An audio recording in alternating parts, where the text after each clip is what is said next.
अपार शक्ति, पीढ़ियों का अटूट संकल्प और अंत में चरम विनम्रता।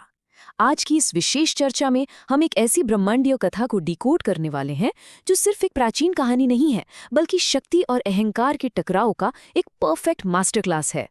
तो चलिए बिना किसी देरी के शुरू करते हैं। एक पल के लिए इस स्थिति की कल्पना करते हैं। एक बहुत ही प्राचीन श्राप, एक ऐसी नदी जिसका अहंकार इतना ज्यादा था कि वो पूरी पृथ्वी को नष्ट करने की ताकत रखती थी। और फिर एक ऐसा ब्रह्मांडीय हस्तक्षेप जिसने सब कुछ बदलकर रख दिया। हम जिस पौराणिक महाकाव्य की गहराई में जा रहे हैं, उसके दाव सच में बहुत ऊंचे हैं। ये अनियंत्रित अहंकार और अडिग शक्ति के बीच के महा टकराव की एक अविश्वसनीय कहानी है। तो सबसे पहले बात करते हैं इस श्राप की उत्पत्ति की। कैसे एक छोटे से आवेगपूर्ण कदम ने एक बहुत बड़ी त्रासदी को जन्म दिया। 60,000, जी हाँ 60,000। ये कोई मामूली आंकड़ा नहीं है, ये राजा सगर के पुत्रों की संख्या है। अब इतनी विशाल संख्या खुद ही उस भयंकर त्रासदी के पैमाने को दर्शाती है जो इन दुर्भाग्यशाली उत्तराधिकारियों के साथ होने वाली थी।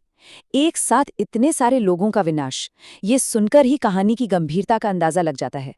विनाश का ये पूरा घटनाक्रम बहुत बहुत तेजी से आगे बढ़ा। हुआ कुछ यूं कि सबसे पहले राजा सगर के अश्वमेध यज्ञ का घोड़ा अचानक से गायब हो गया। अब उसे खोजते खोजते ये 60,000 राजकुमार महर्षि कपिल के आश्रम तक जा पहुंचे और यहीं उनसे सबसे बड़ी, सबसे भयंकर भूल हो गई। बिना कुछ सोचे समझे उन्होंने तपस्या में लीन महर्षि कपिल पर ही चोरी का झूठा आरोप लगा दिया। मतलब सीधे तौर पर आग से खेल गए। जैसे ही महर्षि की आंखें खुलीं, उनका क्रोध इतना भयानक था कि पलक झपकते ही वे 60,000 राजकुमार भस्म हो गए। उनका वो अचानक आया हुआ गुस्सा उनके तत्काल विनाश का कारण बन गया और उनकी आत्माएं वे बिना मोक्ष के भटकने के लिए हमेशा के लिए शापित हो गईं। अब यहाँ से कहानी दूसरे भाग में प्रवेश करती है, पीढ़ियों का संकल्प और राजा भगीरथ की वो ऐतिहासिक प्रतिज्ञा। खैर, भगीरथ का ये संकल्प कोई 1-2 दिन की बात नहीं थी। ये अत्यंत सुव्यवस्थित और कठोर था। मोक्ष के इस मार्ग की शुरुआत कैसे हुई? भगीरथ ने हिमालय की गुफाओं में जाकर सबसे पहले भगवान ब्रह्मा की कठोर तपस्या की। ब्रह्मा जी प्रसन्न होकर प्रकट तो हुए, लेकिन उन्होंने एक बहुत ही गंभीर चेतावनी दे डाली। उन्होंने बताया कि पवित्र नदी गंगा का वेग इतना प्रचंड है कि हमारी पृथ्वी उनका भार सहन ही नहीं कर पाएगी। धरती सच में फट जाएगी। इसलिए इसके तुरंत बाद भगीरथ ने भगवान शिव की कठिन साधना शुरू कर दी और अंततः लोक कल्याण के लिए भगवान शिव ने अपनी सहमति दे दी। ये साफ तौर पर दिखाता है कि मोक्ष पाने के लिए भगीरथ का समर्पण कितना क्रमबद्ध और कितना अड़िग था। और अब आता है इस महाकाव्य का सबसे रोमांचक हिस्सा, भाग 3, शक्ति और अहंकार का वो ब्रह्मांडीय टकराव। दरअसल जब असीम ब्रह्मांडीय शक्ति के साथ एक अनियंत्रित अहंकार जुड़ जाता है ना, तो परिणाम बेहद भयंकर हो सकता है। जब माँ गंगा स्वर्ग से नीचे उतरने लगी तो उन्हें अपने उस प्रचंड वेग पर बहुत बड़ा अभिमान था। उनका सोचना था, मैं इतनी प्रचंड हूँ कि सीधे धरती पर गिरकर सब कुछ एक झटके में बहा दूंगी। ये सिर्फ शक्ति का प्रदर्शन नहीं था, ये असल में वो अंधा अहंकार है जो पूरी तरह से विनाशकारी हो सकता है। लेकिन यहीं पर एक बहुत ही अद्भुत विरोधाभास देखने को मिलता है। एक तरफ थी गंगा की विनाशकारी एकदम अराजक ऊर्जा और दूसरी तरफ भगवान शिव की अत्यंत शांत और अडिग शक्ति। जैसे ही अहंकार से भरी गंगा पूरी ताकत से नीचे आई, भगवान शिव ने बिना किसी हलचल के बिल्कुल शांति से उस प्रचंड नदी को अपनी विशाल जटाओं में पूरी तरह से कैद कर लिया। गंगा ने बाहर निकलने की लाख कोशिशें की, पूरा जोर लगा लिया, लेकिन शिव की उस परम शांत शक्ति के सामने उनका वेग और उनका अहंकार दोनों पूरी तरह से धराशायी हो गए।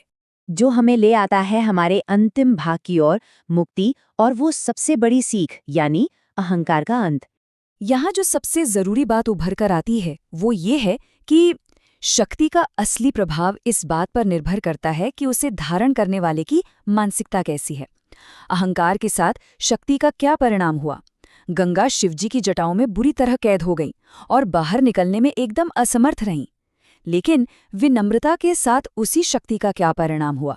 जब गंगा ने अपना अहंकार त्याग दिया, अपनी गलती मान ली और विनम्र हो गईं, तब शिवजी ने प्रसन्न होकर उन्हें एक सौम्य, शांत धारा के रूप में मुक्त कर दिया और तभी ये विनम्र शक्ति भगीरथ के पीछे पीछे चलकर सगर के पुत्रों की राख तक पहुंची, जिससे उन्हें उनका अंतिम मोक्ष प्राप्त हो सका।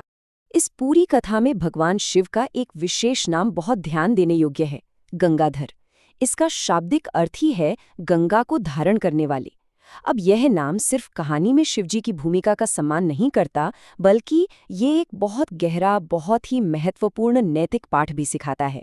यह प्रतीक है असीम शक्ति और उस पर पूर्ण नियंत्रण के एक दिव्य संतुलन का। ये हमें बार बार याद दिलाता है कि कोई संस्था या कोई भी व्यक्ति चाहे कितना भी शक्तिशाली क्यों न हो जाए, अहंकार का अंत हमेशा विनम्रता से ही होता है। तो इस पूरे कथा के अंत में एक बहुत बड़ा सवाल उभरकर सामने आता है।